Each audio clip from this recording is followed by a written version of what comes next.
Estamos nuevamente reunidos con nuestros abogados de la Mesa Constituyente, con quienes vamos a analizar los cambios que son posibles de incorporar en una nueva Constitución. Por eso damos la bienvenida a Miriam Enríquez, ella es abogada decana de la Facultad de Derecho de la Universidad Alberto Hurtado, y a Sergio Verdugo, es abogado y académico de la Universidad del Desarrollo. Muchas gracias por estar con nosotros, porque además tenemos la posibilidad de analizar y saber cuáles son los cambios que se pueden incorporar en el sistema de pensiones que actualmente rige, porque claro, nos hemos concentrado en la discusión que tiene que ver con el segundo retiro del 10%, pero la verdad es que cuando se redacte la nueva Constitución, probablemente esta reforma previsional pueda quedar en nada o definitivamente también pueda necesitar modificarse. Partimos contigo, Miriam. Pero por supuesto, gracias, Priscila.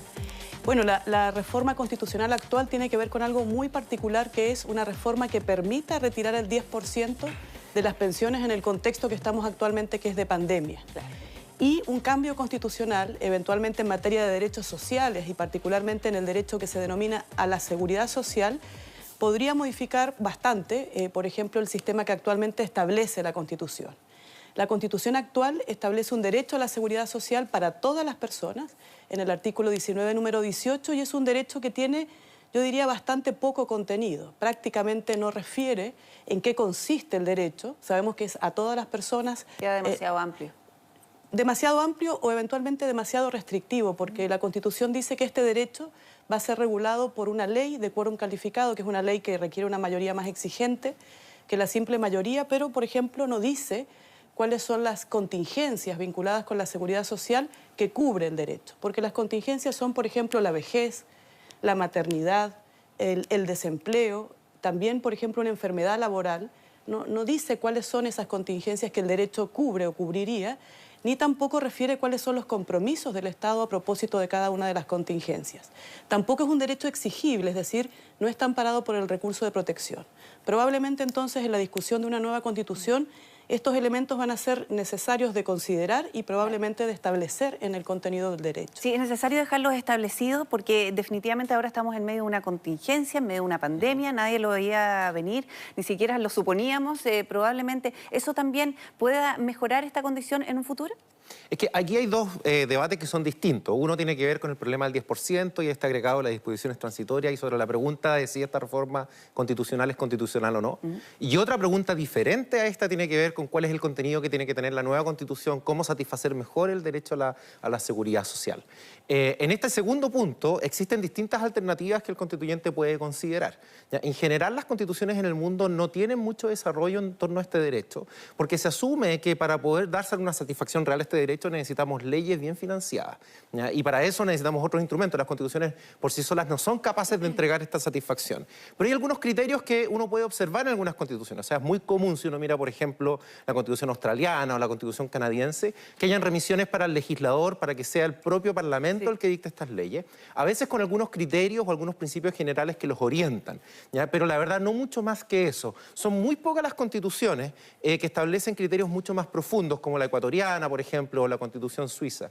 Pero la verdad es que como la Constitución no es el mejor instrumento para darle protección a este derecho, la Constitución debiera darle un amplio espacio al legislador para que sea este el que defina cuestiones como la edad para jubilar, el monto de la pensión mínima, la manera como el Estado va a focalizar sus recursos en ayudar a los que más lo necesitan, etc.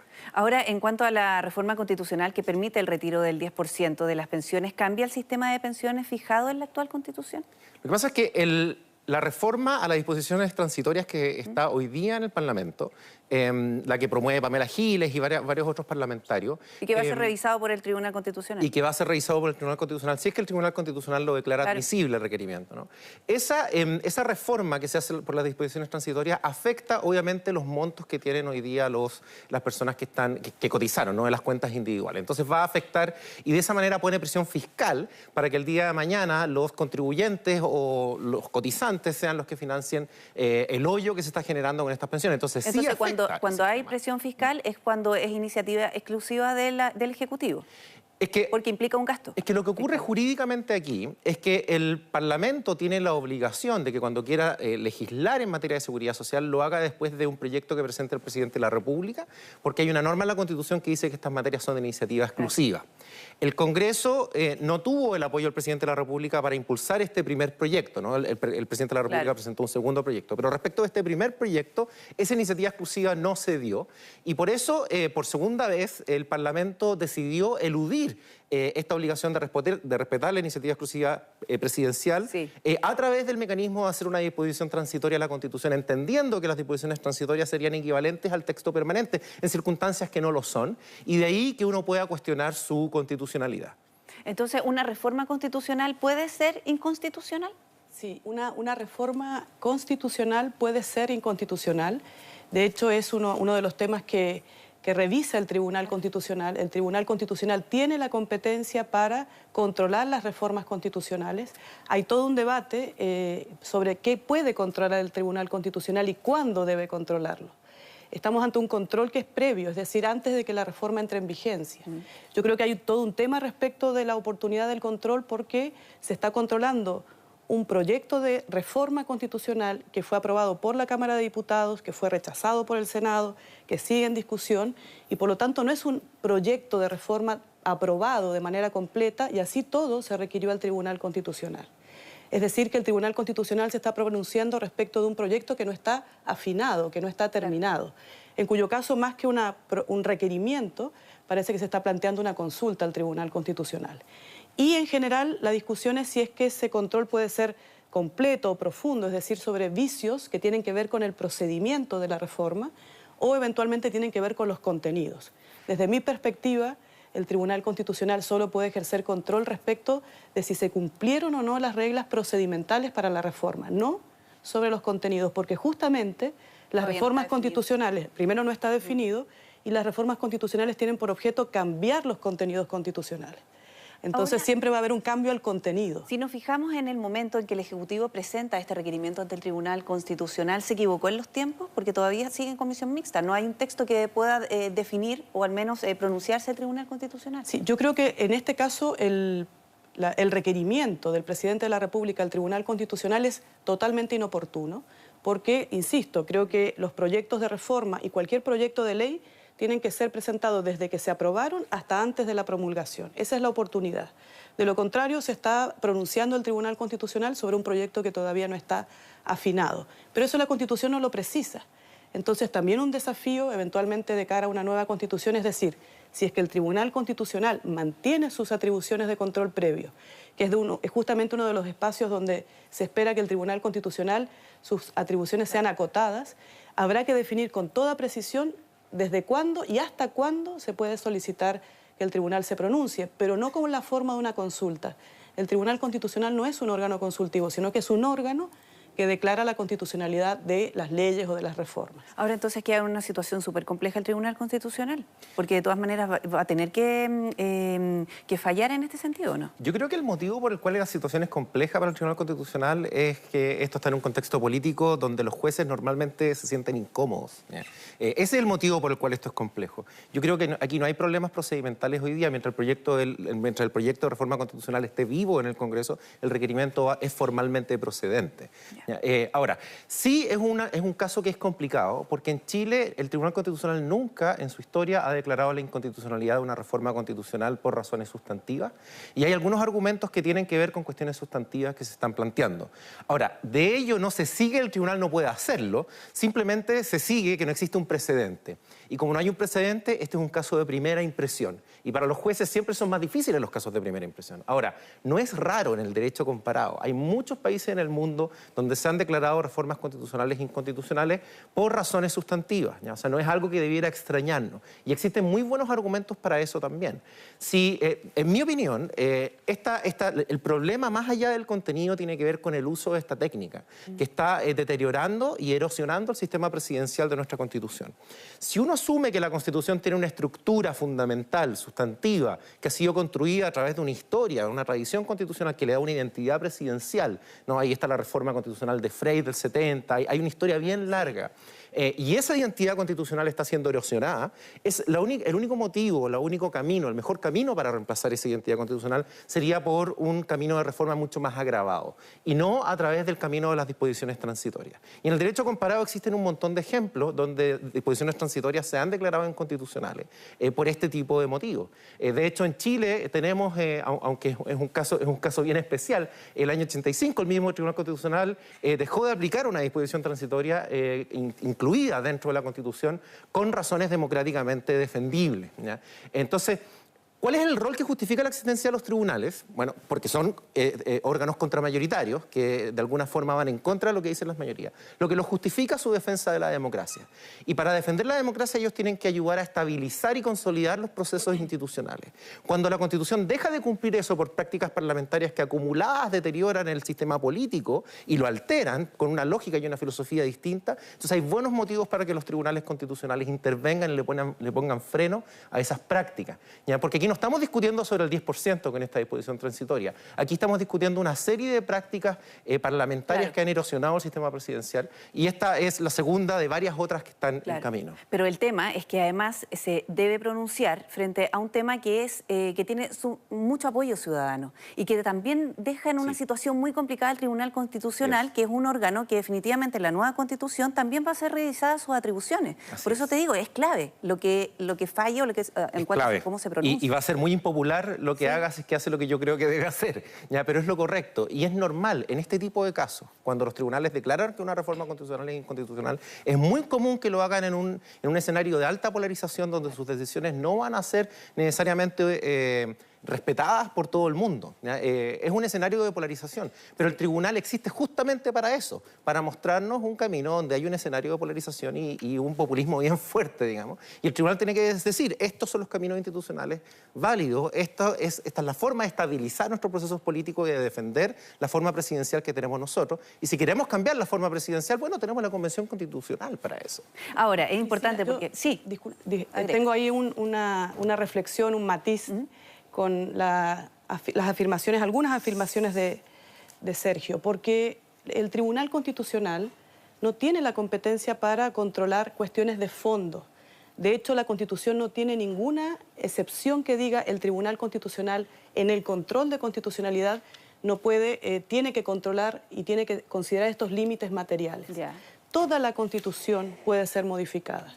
No hay ningún contenido constitucional que no pueda ser modificado. Primera cuestión. Lo segundo es que el Tribunal Constitucional tiene que verificar simplemente si se alcanzaron las mayorías, si se siguió el procedimiento, y para las reformas constitucionales no hay iniciativa exclusiva. Entonces, una reforma constitucional puede ser iniciada por mensaje del presidente o por moción. Entonces, ahí tenemos una cuestión que es distinta al proyecto de ley que tiene que ser de iniciativa exclusiva del presidente versus una reforma constitucional que no tiene iniciativa de un órgano en particular. Más allá de las iniciativas, aquí también lo que se cuestiona es el tema del gasto fiscal proyectado. Claro, ¿Probablemente eso sea más inconstitucional que lo otro? Es que las reformas constitucionales no tienen iniciativa exclusiva. Lo que tiene iniciativa exclusiva de ley, por ejemplo, cuando está involucrado el gasto fiscal o el sistema de seguridad social, es para los proyectos de ley, no para las reformas constitucionales. Y tampoco esta reforma afecta el derecho a la seguridad social, porque la Constitución no dice qué es el derecho a la seguridad social. Hay interpretaciones sobre cuál es el contenido del derecho a la seguridad social. ¿Cómo afectaría esta reforma al derecho a la seguridad social cuando en definitiva solo implica una posibilidad de un retiro del 10% en el contexto de una pandemia? ¿Y por qué tiene sentido que sea una disposición transitoria? Es porque justamente es el retiro que tiene que ver con una cuestión muy puntual, que tiene que ver con un contexto económico totalmente complejo, inédito y para el mundo, y que incluso se ha calificado como un hecho de la seguridad social. Entonces, que se pueda retirar por única vez bajo este contexto calza perfectamente con la idea de lo que es una disposición transitoria. Las disposiciones transitorias, en los requerimientos que se han presentado ante el tribunal, se han señalado que tienen por objetivo, en un sentido estricto, restringido, simplemente ver cómo se aplica la norma constitucional en el tiempo. Pero nuestras disposiciones transitorias no están definidas en la Constitución y han sido utilizadas para todo tipo de asuntos, ya incluso para aprobar un tratado internacional. Tenemos muchas, digamos, experiencias de disposiciones transitorias que claramente no obedecen a esa definición estricta de aplicación de la norma constitucional en el tiempo Y también tenemos otros proyectos de reforma constitucional de una envergadura absoluta, como la reforma del 2005, que tratan sobre una serie de asuntos que son materia de iniciativa exclusiva del presidente cuando se trata de ley, que se iniciaron justamente por una moción parlamentaria. Yo, Priscila, aquí tengo un matiz, si me permite. Lo que pasa es que la Constitución determina cómo se hacen las cosas, qué procedimientos deben seguirse. Y esta materia es una materia propia de ley. Y como es una materia propia de ley, tiene que seguir los trámites de formación de la ley y cumplir con la iniciativa exclusiva, ir a la Comisión de Hacienda, etcétera, etcétera. Ahora, la pregunta que se plantea es: ¿puede el Parlamento violar esta obligación a través de reformas a las disposiciones transitorias? ¿Siquiera a través de moción? Exactamente. Entonces, está violando esta obligación a través de una disposición transitoria, y el argumento que se dice aquí, bueno, es que la disposición transitoria tiene rango constitucional, y como tiene rango constitucional, entonces puede hacer una excepción para violar esta obligación. ¿Ya? Yo discrepo de ese argumento, ¿ya? Y discrepo de ese argumento porque aquí se están afectando disposiciones permanentes.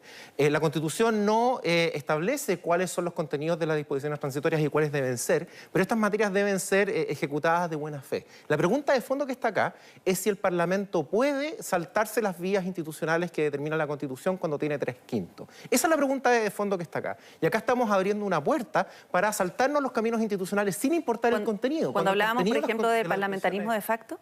Es que esto tiene que ver con eso, tiene que ver con eso. O sea, si la tesis del parlamentarismo de facto es una tesis correcta, esta sería un ejemplo para sostenerla.